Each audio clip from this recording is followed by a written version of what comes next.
What's going on, everybody? Welcome back to another Nico's World video, and today I wanted to talk a little bit more about Lars' Dynamic Entry 3 and why I think that this move, I think the initial move itself is good, but I really think that the transition into stance is bad.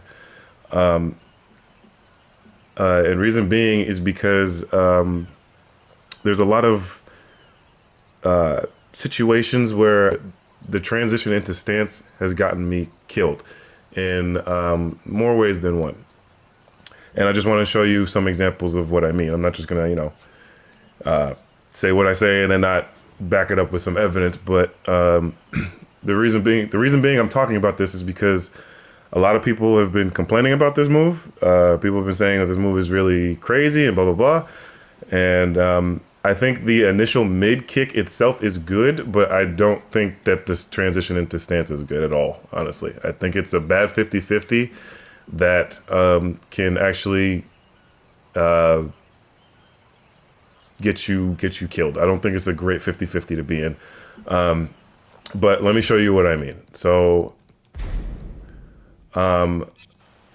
let me just record Lars doing Dynamic Entry 3 into the mid check, right? Silent Entry 1. Let me show you what I mean. All right. So the reason why I think this is bad is because simply just this. Like, I think that's... I think that is kind of a crazy punish that when you try to do the right thing, you can eat a heat engager. I think that's kind of just ridiculous. This goes in hand with, power crushes, and the fact that some power crushers are heat engagers, which I don't think should be a thing in my opinion. I don't think power crushers should be heat engagers. Reason being is because power crushers are already strong in itself. You have the ability to power through somebody's offense, which I think that's already strong. I don't think you need to add a heat engager to that. I think that's kind of stupid. But that's what I mean. So they buffed the initial kick, right? They buffed this kick to stop your opponent from rage arting, right? To doing super moves when they're low on health. That will stop the rage art, essentially, right? And so the thing is, if your opponent is in rage, like I said before, that kick into Silent Entry 1 is supposed to stop the rage art. But guys, it's like, if you think about it, why would I rage art if I could just do a regular power crush and just beat it that way?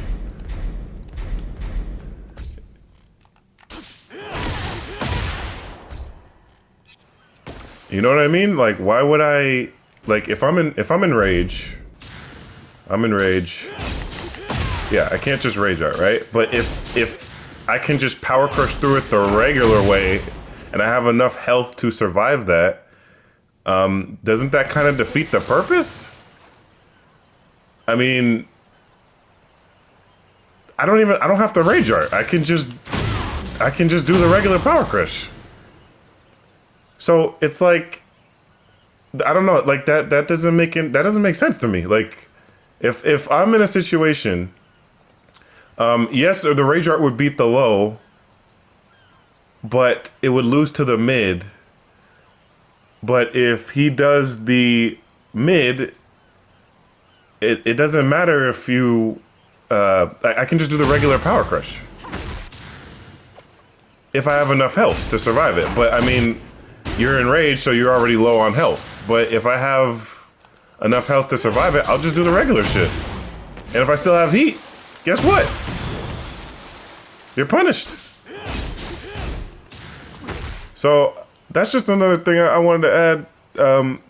But again, let me know what you guys think. What I'm kind of struggling to understand is, if it beats rage arts, why doesn't it beat power crushes?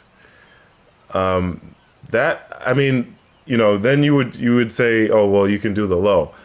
And I don't know about you guys. I'm gonna be honest with you. I'm gonna keep it a buck with you guys. You know, if somebody disagrees, let me know in the comments. I do read.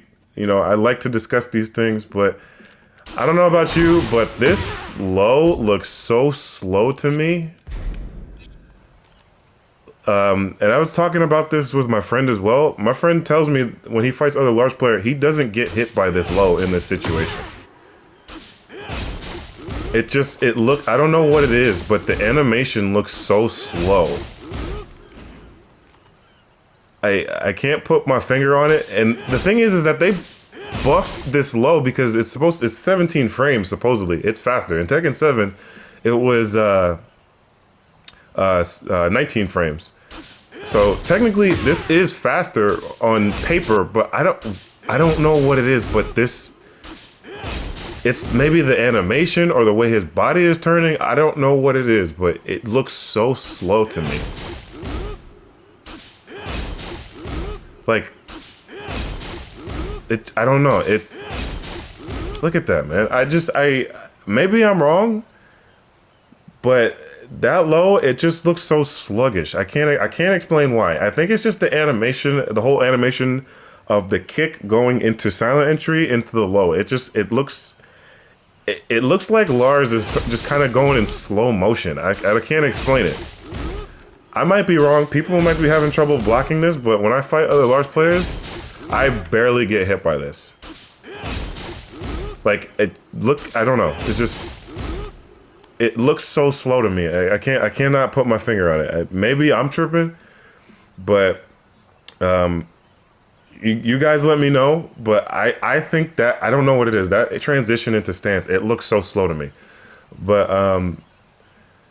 yeah, so if your opponent is, power crushing your mid check, then you could do the low, and that would obviously beat the power crush. It's a counter hit launcher, but at the same time, it does bound automatically. So you don't get as much damage as you did in Tekken 7, which is fine. But I really genuinely believe that that's not a great 50-50 in my opinion. And especially since that low, I don't know. It just looks slow to me. Let me know what you guys think. Maybe it's just me. I really do believe that they really just need to just cancel this stance. I really don't like the transition into stance because it puts you in a 50-50 that's not really the best 50-50. You have to, because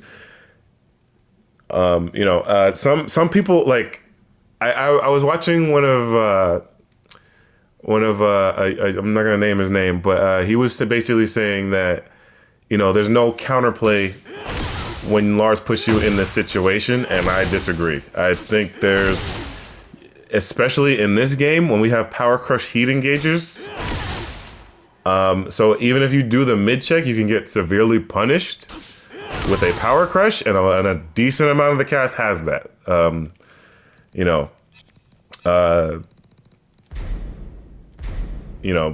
Lee has one, Shaheen,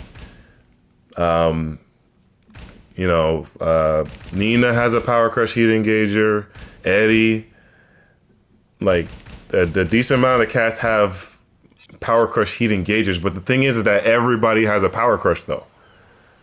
Every single character has a power crush. So that's kind of like in my opinion, that's a bad 50-50.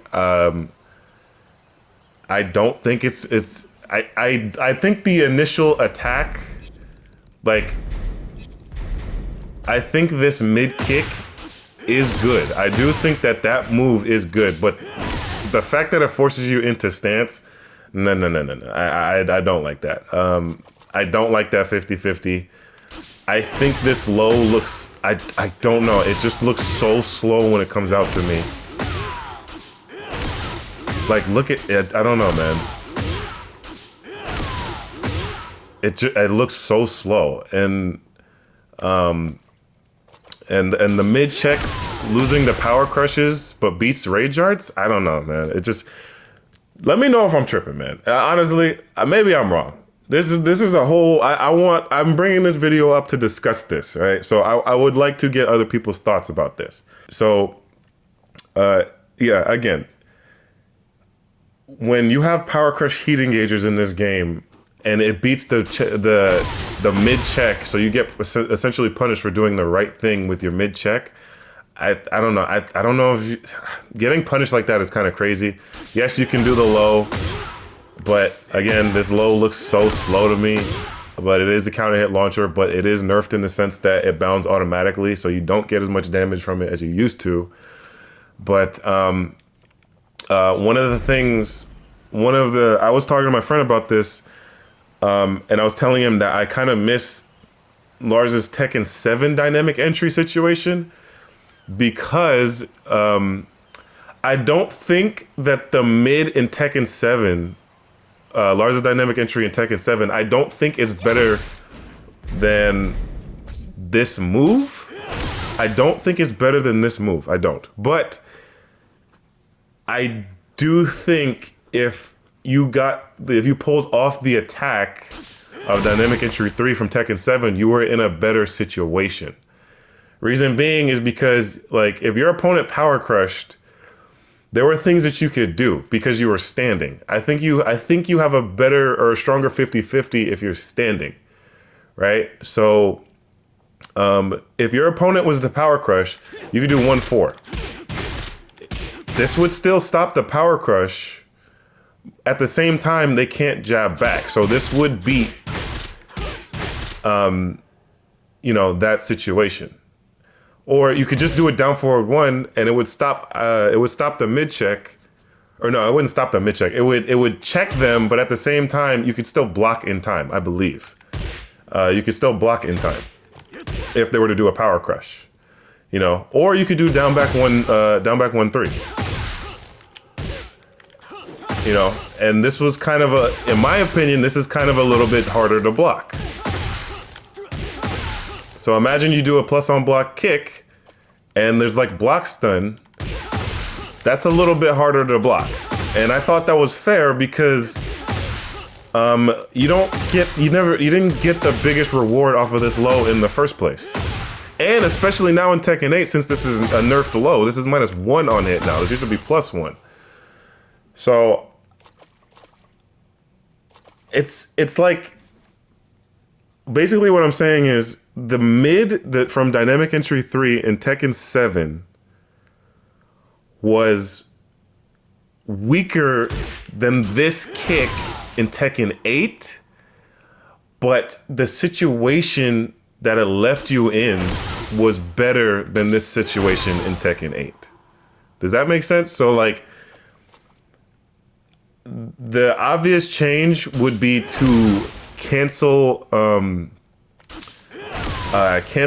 you should be able to cancel this stance, because I don't like that this forces you into stance. I don't think that it's a great 50-50 to be in. Also, this is kind of crazy that this is +5 on hit when it's +5 on block. Shouldn't it be more plus on hit? So technically, doesn't that mean she can still... Let me see this. Can she still... Hold on. Oh, whoops. Did the low. Let me do the mid. I think she can still... Yeah, man. Come on, dude. Like, I don't know, man. This is a... You can still get hit by this and still power crush through this. Like... I don't know. I don't know, man. I think... what my friend suggested is that you should be able to cancel this, but after you cancel it, it should be neutral on block. Which I think is... I understand that because this is a homing mid that is plus if you go into stance, and it is a heat engager and it low crushes, so it does do a lot. But at the same time, I do miss Lars's Tekken 7 Dynamic Entry 3. Yes, it was linear. Yes, it didn't low crush, and but I did like that it wall splatted though, like or wall bounced. I did like that it wall bounced. And the fact that you were standing and plus, I don't know, man. I feel like that situation was just better. I like that situation better, man. But let me know what you guys think in the comments. This is just a short little video of you know, my thought process of this whole situation with dynamic entry 3. Like I said, I think this move, I think this kick, the dynamic entry 3 itself, I think that is stronger than Tekken 7 dynamic entry 3. But I don't like the 50-50 and the you know, forcing you to go into stance when characters have heat engagers that are power crushes. You know, and I don't, like I said, this animation of this low, I can't explain it, but it looks so slow. I can't explain it.